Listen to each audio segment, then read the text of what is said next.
final score, Swansea City 1, Wrexham 3. This was a big result and a big performance by a side which is shaping up rather nicely, and with that huge game coming up this weekend against Cardiff, this was the perfect preparation. Back-to-back games against Swansea and Cardiff. Well, that's a proper test, isn't it, of your Adran Premier credentials. We came through it with flying colours. In all honesty, 3-1 flattered Swansea. And also, and I think this is crucial, we really saw Jenny Sugarman's judgment and bravery come to the fore, because this was a huge vindication of her decision making. Why? Well, remember, 3 weeks ago we went to TNS, we were flying, scoring goals, creating umpteen chances and looking really good. She changed the shape of the team and we really didn't function. It didn't click at all. We took a heavy defeat and it was a bit of a blow. So having then come back and put 6 goals past Pontypridd, having reverted to the sort of shape that we were used to seeing in the first 2 games, it was terrifically brave to go down to Swansea and switch back to something similar to what we did at TNS. This was the sort of statement of intent, wasn't it? I know what I'm doing. Things didn't quite work out at TNS, but that doesn't mean it's not legitimate, and I will double down and I will do it again because I'm backing by principles. And my word, how vindicated was Sugarman after this superb display in which we outmanoeuvred Swansea constantly. And although, okay, I will say this less than after the other games, still probably should have scored more goals than we did. It's incredible. We're equal top goal scorers in the division, and yet you come away from our games thinking, whoa, that could mean more. Somebody could get a real walloping if they're not careful soon, the way we are creating chances. So from the very start, we were at Swansea, who had been on a 7-game winning streak until they lost last weekend to Cardiff. And we were exploiting their high line perfectly. Abby Inden playing up front, holding the ball up really well. And it was nice sort of up back through passing, really. We'd feed her up to her, she'd work it back to a midfielder, Lily Jones often, with the range of passing to pierce the defence, and then Barker, who was just sitting a bit off end and would make her run then, and we were just piercing their defence constantly. It was gripping. In the 5th minute, we could easily have gone ahead. It all started actually from a Swansea corner, which ends with Cara Jones knocking the ball down the right-hand side. It's a great ball. Barker is round the back and away. Lake is desperately trying to keep up with her. Now Barker has a chance because Suckley at the far post is making a fantastic run, and she's completely unmarked going into the box, and it does open up nicely for Barker to just play a simple rolled ball, and Suckley's all on her own in the penalty area. She doesn't play the ball, and to be fair, Lake then does really well to close the door on her and stop her from being able to deliver that pass. A missed opportunity, but we didn't have to wait long for Suckley to get their first goal. In the 8th minute, we go ahead, and it's just got to be said. I mean, this is fantastic stuff. It starts off with Phoebe Davis, who prompts a lot from the back with her passing, feeding the ball up. Barker turns beautifully and sends Inden away. Looks for a moment like she's going to go through the middle one-on-one. Jess Williams makes a really good recovery challenge and prods it to Lake, but Lake just misjudges it, miscontrols, and Suckley, I mean, this is Ava Suckley all over, because she is a talent and she just sees things instantly that other people don't, and she's willing to buy that ticket for the lottery. She just latches onto it. She's 35 yards out at least, and hits it first time because she knows the keeper is going to be off her line, and she just strikes it perfectly over the stranded keeper, who's in the right position. It's just, you've got to accept with a goalkeeper that sometimes you can't do anything about a goal because there's no off position on the genius switch, and Suckley does the genius thing and just lifts it over her from miles out. An absolutely brilliant, supremely intelligent goal. And Wrexham have the lead and a contender for goal of the season. 4 minutes later, we are 2-0 up, and it's no real surprise because the pattern is constant. Swansea stepping up, Barker running in behind, or Iddenden running in behind, and we're probing with these passes. So this one is a good long goal kick by Craven, giving Iddenden something to fight for, and she outmatches the centre-backs physically as well as with her touch. And so she brings it down, typically does well back to goal in the centre circle to lay it off, and again, like I say, just classic up-back through passing. Lily Jones just slides a perfectly weighted ball down the right channel. Barker again, far too quick for the Swansea players, races in behind, draws the keeper and slots it across her. Lovely finish, lovely goal, beautiful conception. And at that point, quite frankly, you're thinking, where will this end? Swansea are looking stretched. They're not putting enough pressure on the ball in midfield to allow the high back line to work, and we are absolutely making hay. A couple of minutes later, it could have been 3. Lily Jones finding Cara Jones on the right. She feeds it down the flank again. Barker is running around the back of the defence on the wing. She pulls it into the goalmouth. Idden's all on her own 8 yards out. Maybe doesn't quite get the contact she wants. The ball's just fractionally behind where she wants it to be, but she hits it on target from close range. Really good save by Fawkins to stick her foot out and manage to prevent it from going in. And the danger's not over yet, because Lily Jones comes charging in, tackles Stacey John, rides another challenge, and when the ball goes out wide and is fed back in, Iddenden and Williams are attacking it 50-50 in the box. Williams lunges in, really lunges in, and wins it. No question of a penalty. I was slightly surprised the free kick was given against Iddenden when they're both going in for a 50-50. But it's the sort of challenge by Williams that, yeah, fair play. She's a good defender. She got it right. If she'd misjudged that by a fraction, it's a penalty. So the danger's still coming. And then there's a couple more moments, really interesting moments as well, where we were denied by tight offside decisions, because it's, like I said, it's rinse and repeat. When they step up, we're just judging the moments and sending Barker away and seeing if we can get more one-on-ones. There's a really tight one-on-one where Suckley prods it in behind a very high line. Barker's clear. The flag goes up. At the time, I thought, no, that looks onside. And I know the Wrexham fans were in a better position than me, actually, level, were looking at it and thinking that, having gone back and looked at the footage of the game, no, it's an excellent decision by the linesman.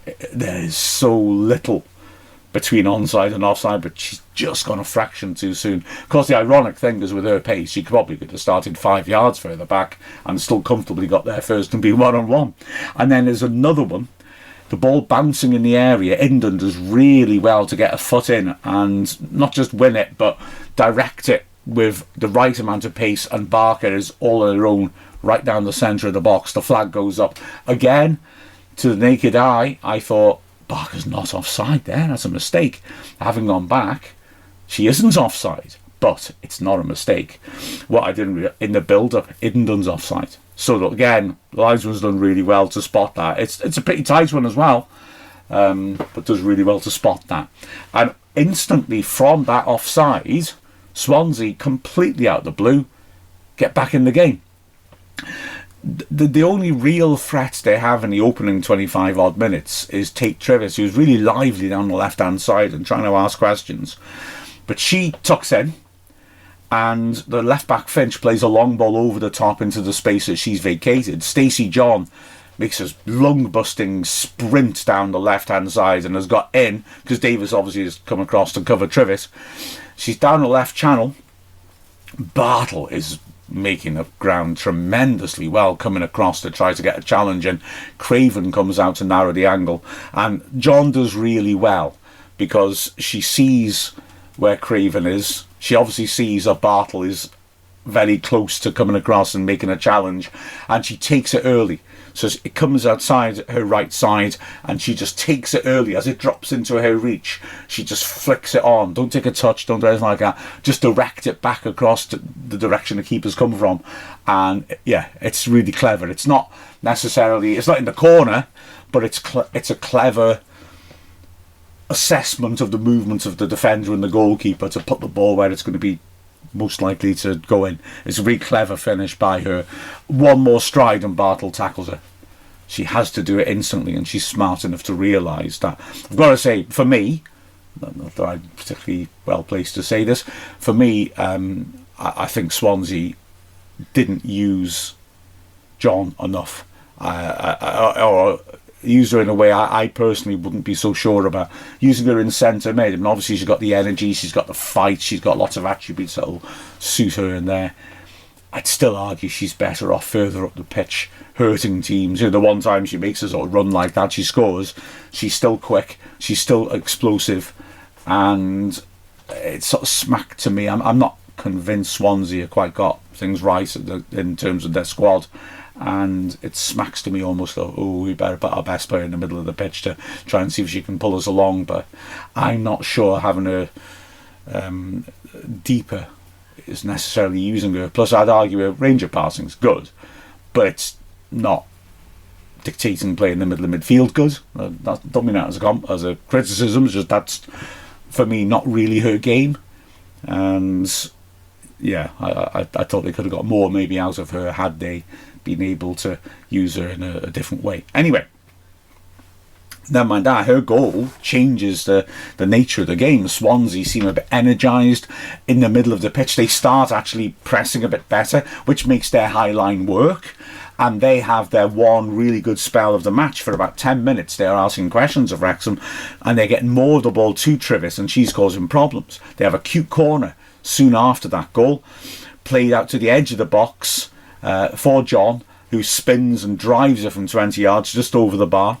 Then Griffiths causes a real problem, cutting in from the left, a really good run, gets into a good shooting position on the edge of the area and looks to curl it on her stronger right foot. Great save by Craven, who uses her feet really well to shuffle across it. It looks like it's going in the far post. And then great hands as well to dive full length and catch it. Super save by Craven. There's danger moments later though, as again Griffiths goes driving down that flank, gets past Phoebe Davis on this occasion, cuts in and shoots across Craven, but puts it just wide of the far post. Now, despite the fact that Swansea are now back in the game, we are still obviously looking threatening, and just after a half hour, we go close. A really good advantage played by the referee after Cara Jones is fouled. Smith with a great diagonal out at the left-hand side to Suckley. She feeds a nicely weighted pass inside to Lily Jones, and Jones drives it with a right foot from the edge of the area. It's heading in the bottom left corner. Cracking save by Fawkins to get down and push it round the post. But almost instantly, in this really stretched spell of play, Swansea are getting at us again. It's Griffiths carrying the ball really well, cutting inside from 18 yards out, hitting the shot. Craven holds on to it again. Her handling's really good in this game. Griffiths not quite getting hold of the shot perhaps as well. Then Chivers, who is a nice player in the hole, looking to prompt, turns and shoots instantly from 20 yards, puts it just over. Nice idea by her. And then there's another opportunity when Lake plays it down the line and Miller feeds a great cross in, and this is a real chance. Deacon gets across, turns sharply just outside the 6-yard box, right side, right channel, and hits the shot, but Craven again does well, gets across quickly, gets right behind it, saves it well. Craven really putting in a performance of solidity in goal. It was really pleasing to see. So the half ends with Swansea back in it, and you think, are we going to regret not really feasting on them before they got that goal back? No, because the second half reverts back much closer to what the first half was, and we don't let Swansea off the hook. In fact, if I'm honest, I mean, the only chance I've written down that Swansea have worth note is in the 88th minute when we are already 3-1 up and coasting really, and it's interesting as well because we rejig things a little bit. The way we were playing was sort of a 4-4-2. But when we didn't have the ball, it would change to more of a 5-3-2. Cara Jones was really covering a lot of ground. When we lost the ball, she'd drop back and be a wing back. We can continue in that way, except we switch the wide players around. So Suckley is now on the right-hand side, and she's been lively in the first half. She is very lively in the second half.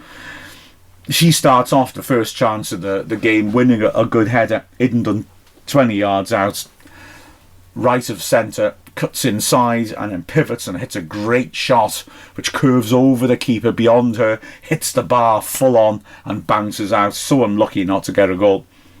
Then it's Wrexham with Josie Smith. I thought Smith was I'm really impressed when she plays centre mid, how just tidy she is. I don't mean that in at all a patronising way. She just keeps doing the basic important things right consistently all the time and keeps the ball moving, keeps our possession being constructive. And so on this occasion she does well. She wins the ball high up in Swansea's half and then she knits a little move together round about 25 yards out, just keeping the ball moving. She's keeping the ball going and she's going from left to right before she then sweeps it out to Suckley, cutting in from the right flank. And Suckley, just like in the first half when she teed up Lily Jones for that shot, again just plays a nice little assist in down the right channel. Lily Jones has made a great run getting ahead of the striker, and Suckley's weight of passes, prodding with the outside of her foot, is perfection. Lily Jones drives into the box. Jess Williams lunges in to try and make a tackle, and Lily Jones, great finish, prods it past Forkings. 3-1, and Lily off with a passionate celebration as ever. But that was a goal made in Wrexham, isn't it? Suckley to Lily Jones, beautiful, really well worked. Jones then battling, fighting on the edge of the area, creates a loose ball which Barker latches onto and drills a snapshot which goes just wide of the left post. We're in control now. Smith feeding Suckley, who drills in a shot but she can't quite keep it down. And it's one-way traffic once more. We make a change with 20 minutes left. Mariam Mahmood was left on the bench. She comes on for Iddenden. She's instantly starting to cause issues, moving the ball quickly, dribbling well. Rosie Hughes comes on with 9 minutes left to replace Suckley, and we see immediately chances starting to open up again. Davis playing a good ball, good interception, and the ball to Barker. She lifts a clever pass from deep over the right hand side, and it's an interesting one because Mahmood looks favourite. Once the defender lets it bounce, the Lake's in trouble, and Mahmood is accelerating that, and it looks like she's going to get there first and be one-on-one, but the ball bounces a little further than you'd expect, and so suddenly Rosie Hughes finds that she's one-on-one. She picks the ball up. It's just slightly awkward for her. Lake is able to get behind her and put pressure on her, and she just drags it beyond the keeper but just wide of the far post. She's so frustrated that she isn't able to take the chance, but yeah, it just didn't quite sit right for her. A minute later we have another moment of danger. Mahmood with a brilliant ball from deep, cutting inside and from the halfway line, threading it through the middle. Barker again running through behind the back of the defence. As she goes to finish, Mitchell intervenes with a magnificent tackle. I mean, it really is crazy. Diving in from behind in the box. Again, slightly wrong and it's a penalty, but she manages to get it perfectly. And just as Barker hits it, her foot comes across and deflects the ball away. I promised you Swansea would have an Everton goal, and it comes 2 minutes from the end, like I said. Smith, for once, losing out in a midfield duel, and the ball falls to the substitute, Rhian Davis, who does really nicely, dribbling to the edge of the area and hitting a 20-yarder, which is well struck. But again, Craven's handling is impeccable. She saves it. And we see it through to the end, to the loud celebrations of the Wrexham Ultras. And just a little thing to watch out for when the men's team go down there. The acoustics in the Swansea.com stadium are fantastic. And the Wrexham Ultras, the sound they were making was filling the stadium. It was absolutely brilliant. So when you've got a packed away end, that should be quite a fun atmosphere. It was certainly a fun atmosphere this time, and a great performance by Wrexham. 3 wins in a row now against Swansea. That's not bad, is it? And Cardiff to come this weekend. Exciting stuff, isn't it? The final score of Swansea City 1, Wrexham 3. I'm Mark Griffiths from Wrexham AFC.